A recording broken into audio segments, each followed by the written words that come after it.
आज हम बात करेंगे कि अपनी लाइफ में अपने आप को अपडेट करना regularly time to time changes के हिसाब से ज़रूरी क्यों है। जब हम अपनी लाइफ में, अपने बिजनेस में, अपने स्टार्टअप में, अपने जॉब में हम पहला कदम रखते हैं तो हम एक फ्रेशर की तरह होते हैं। हर कोई भी माँ के पेट से सीख के नहीं आता, कोई भी कोख से सीख के नहीं आता। हर कोई कहीं ना कहीं एक लेवल पर आकर सीखना स्टार्ट करता है। कहीं पर वो छोटी सी क्लर्क की पोस्ट से लगता है, डिलीवरी बॉय लगता है, क्लाइंट की पोस्ट से लगता है। बिल्कुल कहीं ना कहीं हम एक छोटी सी पोस्ट के साथ या अपना छोटा सा बिजनेस, एक स्टार्टअप, अधूरी नॉलेज, हाफ नॉलेज या बाहर से किसी काम की नॉलेज लेकर हम उस काम को स्टार्ट करते हैं। जितने भी आप लोगों में से कहीं ना कहीं एक जॉब में अच्छे लेवल पर आ चुके हैं, बिजनेस में ग्रो कर चुके हैं, आपका स्टार्टअप यूनिकॉर्न बन चुका है, तो आप लोगों ने एक चीज़ नोटिस की होगी कि हमने रेगुलरली अपने काम में कहीं ना कहीं थोड़े बहुत चेंजेस करे, अपनी गलतियों से सीखा, अपने आप को हमने कहीं ना कहीं बेटर बनाया। बेटर बनाना बहुत ज़रूरी है, अपने आप को अपडेट करना टाइम टू टाइम। जैसे जैसे हम बढ़ते चले जाते हैं तो कुछ हम औरों की गलतियों से सीखते हैं, कुछ हम खुद गलतियां करके सीखते हैं, लेकिन सीखते ज़रूर हैं। अब नॉर्मली अगर यूथ में देखा जाए तो हम लोग ना एक गलती बहुत कॉमनली करते हैं। वो होता है कि एक लेवल तक सेटल होने के बाद या अपने बिजनेस को एक लेवल तक पहुंचाने के बाद, जॉब्स में एक पोस्ट, मैनेजर पोस्ट, एक टीएल पोस्ट, एक जनरल मैनेजर पोस्ट, एक एएसएम वाली पोस्ट तक आने के बाद हम अपने आप को रोकना स्टार्ट कर देते हैं। हम सीखना बंद करने लग जाते हैं, हमारे अंदर एटीट्यूड आने लग जाता है, ईगो आने लग जाता है। यकीन मानिए, आपकी कैरियर और बिजनेस का यहीं पर फुल स्टॉप लगता है। कोई फर्क नहीं पड़ता आप कौन सी फील्ड में हैं, आप ऑटोमोबाइल में हैं, आप टेलीकॉम सर्विसेज में, आप मेडिकल सर्विसेज में, आप एसेंशियल सर्विसेज में या आप कंस्ट्रक्शन सर्विसेज में, किसी भी फील्ड में कोई फर्क नहीं पड़ता। आप बस आपकी ग्रोथ को रोकने के लिए सिर्फ एक चीज़ काफ़ी होती है, वो होता है सीखना बंद करना। जिस दिन आप सीखना बंद कर देते हैं, इवेंचुअली आप उस दिन अपनी लाइफ में बढ़ना बंद कर देते हैं। अगर हम समझे एक ग्राफ में, तो ये दोनों चीज़ें पैरेलल चलती हैं। आप जितना सीखते हैं आप उतना सक्सेस के पास आते हैं, आप जितना सीखते जाते हैं आप उतना सक्सेस के पास आते जाते हैं। सीखना बहुत ज़रूरी है। अब नॉर्मली जैसे मैंने आपको बताया गलतियाँ क्या करते हैं। अब मैं सपोज करें कि एग्जांपल की बात करते हैं कि मैंने एक न्यू बिजनेस स्टार्टअप किया। मैं अपनी एक बिजनेस मैंने कहीं से देखा और उसको मैंने स्टार्ट कर लिया। स्टार्ट करने के बाद मुझे प्रॉब्लम आई हायरिंग में। जो बिजनेस के लिए मेन चीज़ें हैं, हायरिंग है, ट्रेनिंग है, आपका इवेंचुएलेशन है, इवोल्यूशन है। इन सब चीज़ों में हमें नॉर्मली जो एक स्टेप्स रहते हैं नॉर्मली बिजनेस खड़े करने के, या अगर हम जॉब की बात करें तो जब हम जॉब पे जाते हैं तो हम एक नीचे टेलीकॉलर की पोस्ट पे जा रहे हैं, कोरियर बॉय की पोस्ट पे जा रहे हैं, तो हम सीखते हैं कि हम एक्सेल सीखता है, कोई टैली सीख रहा है, कोई सेल्स की टेक्निक सीखता है। किसी तरीके से जो हमारी रिक्वायरमेंट है हम उसको सीखते हैं और सीखते एक लेवल पर आ जाते हैं। धीरे धीरे हमारे साथ ऐसा होने लगता है कि कब हम सीखते सिखाने लग गए हमें पता भी नहीं चलता। जब अब हम सिखाने की पोजीशन पर आ गए, आप किसी भी पोजीशन पर हैं, आप अपने बिजनेस में, आप अपने जॉब में, जिस दिन आप सीखने से सिखाने की पोजीशन में आ गए तो तब आपने एक गलती नहीं करनी है, वो है सीखना बंद नहीं करना। अगर हम सीखने से सिखाने के लेवल पर आ गए कि आज हम औरों को सिखा रहे हैं, तो इसका मतलब ये नहीं कि हमें सब कुछ आ गया। इसका मतलब ये नहीं है कि अब हम सीखने की जरूरत नहीं है, अब तो हम सेटल हो गए भैया, अपने अच्छी सैलरी आ रही है, बिजनेस अपना अच्छा रन कर रहा है, गाड़ी है, घर है, कोई दिक्कत नहीं है।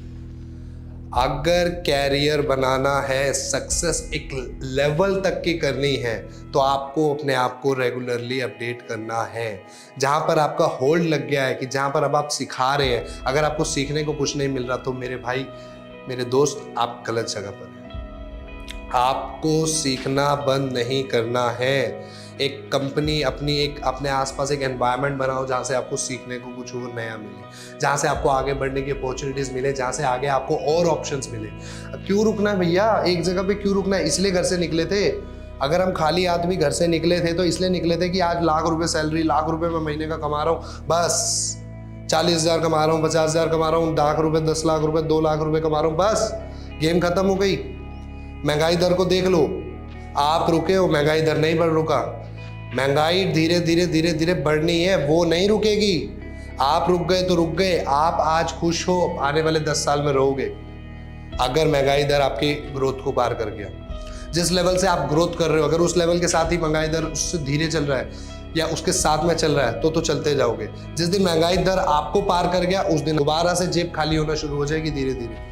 हम अपने आसपास देखते हैं हमारी जो खाने पीने की ज़रूरतें हैं, पेट्रोल है, डीजल है, जो भी मेन हमारी नीड्स हैं, आप उनका अगर अपने 5 साल में अपने माइंड में कोई रिवाइंड करके देखोगे तो कितने का आप पहले लेते थे, आज वो कितने की चीज़ है। महंगाई दर बढ़ रहा है अपने हिसाब से पूरा। अब अपनी ग्रोथ देख लो, मेरी ग्रोथ उस हिसाब से हो रही है। मैं पहले 5,000 कमाता था, अब 8,000 कमाता हूँ, 10 कमाता हूँ, 12 कमाता हूँ, 50,000 कमाता हूँ, लाख रुपए कमाता हूँ। क्या उस स्पीड से आप बढ़ रहे हो?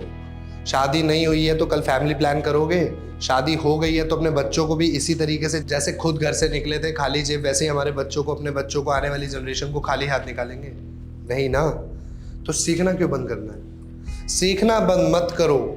सीखने को जब जहाँ नहीं मिले पैसा मत देखो, सीखने के लिए भागो, पैसा अपने आप पीछे आएगा, पर सीखना बहुत ज़रूरी है। अब हम एग्जाम्पल की बात करते हैं। हम एक पहले टेलीकॉम इंडस्ट्री ले लेते हैं। टेलीकॉम इंडस्ट्री में एक लीडिंग ब्रांड था जिसका नाम था नोकिया। नोकिया, हर घर में फ़ोन नोकिया, हर जिसके पास देखो, लड़का हो, लड़की हो, मैम हो, पापा हो, टीचर हो, सबके पास नोकिया चलता था। सिर्फ एक चीज़ नोकिया को मरवा गई, मैंने टाइम टू टाइम अपने आप को अपडेट नहीं करना। एंड्रॉयड एक फ्यूचर की तरह एक की बन के, एक पॉसिबिलिटी बन के, एक अपॉर्चुनिटी बन के मार्केट में आया। नोकिया के पास पहले सबसे पहला ऑफर था, क्योंकि नोकिया सबसे ज़्यादा बड़ी लीडिंग कंपनी थी इंडिया की। नोकिया के पास सबसे पहले ऑफर था, लेकिन they decided to go for Windows, not for Android. उन्होंने कहा कि हम विंडोज फ़ोन निकालेंगे, एंड्रॉयड से ज़्यादा बढ़िया है, हमें कौन हरा सकता है। आप एंड्रॉयड लाके किसी भी छोटी मोटी कंपनी के पास चले जाओ, हमें कोई फ़र्क नहीं पड़ता। हम हिंदुस्तान के एक एक घर तक पहुँचे हुए हैं। नोकिया की इस चीज़ ने, इस गलती ने कि उसने अपने आप को अपडेट नहीं किया, उसने अपने आप को चेंज नहीं किया, उसने आने वाली एक अपॉर्चुनिटी को ग्रैब नहीं किया, आज जड़ से ख़त्म कर दिया। अब वही अपॉर्चुनिटी किसने पकड़ी? सैमसंग ने। जब नोकिया के दौर में सैमसंग को कोई जानता नहीं था। सैमसंग के फ़ोन और चाइनीज़ फ़ोन में कोई फ़र्क नहीं मानता था कि सैमसंग का फ़ोन और चाइनीज़ का फ़ोन एक ही बराबर है, एक ही रेट में भी आते थे।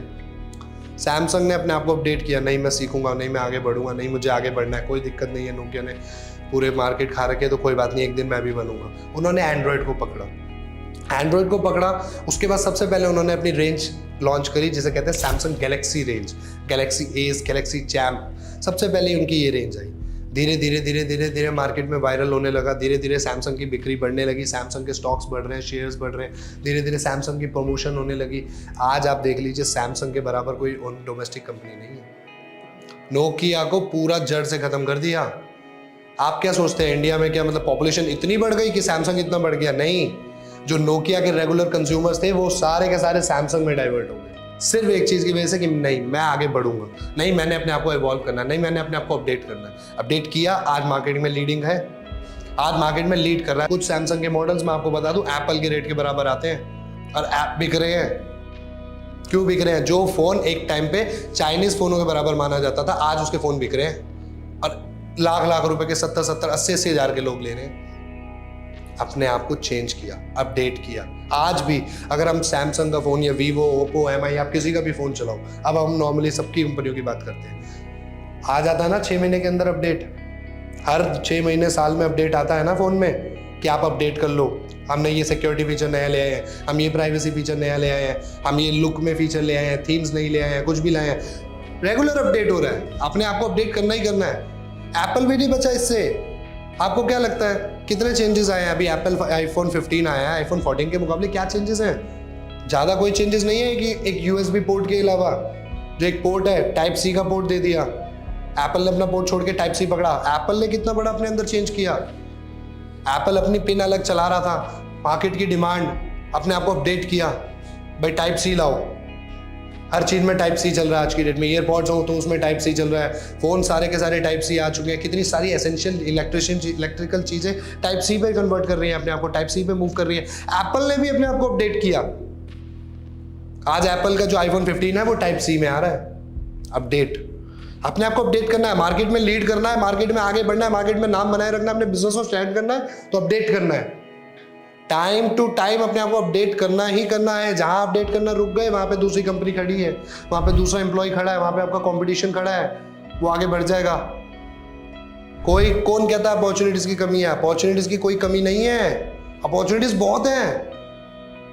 बंदा अपने आप को अपडेट करने वाला चाहिए, जो अपने आप को उस तरीके का बना सके, उस लेवल तक पहुंचा सके, बंदा वो चाहिए। तो तो आज के लिए इतना ही। अपने आप को रेगुलर अपडेट जरूर करो। जाते जाते यही बोलूंगा, सीखना बंद नहीं करना। लेवल बहुत ऊपर जा सकते हो, सारे जा सकते हो, अपने आप को अपडेट करना नहीं छोड़ना है किसी भी कीमत पर। बढ़ना है, अभी बहुत आगे बढ़ना है, तो अपने आप को अपडेट करना नहीं रुकना, सीखना बंद नहीं करना, अपने आप को सिखाते जाओ। अपॉर्चुनिटीज बहुत है, सीखना तो शुरू करो, अपने आप को लायक बनाओ, अपने आप को आगे बढ़ाने का सपना तो देखो। अपॉर्चुनिटीज बहुत है। इसके साथ फिर मिलेंगे एक और वीडियो में एक और नए टॉपिक के साथ। Thank you.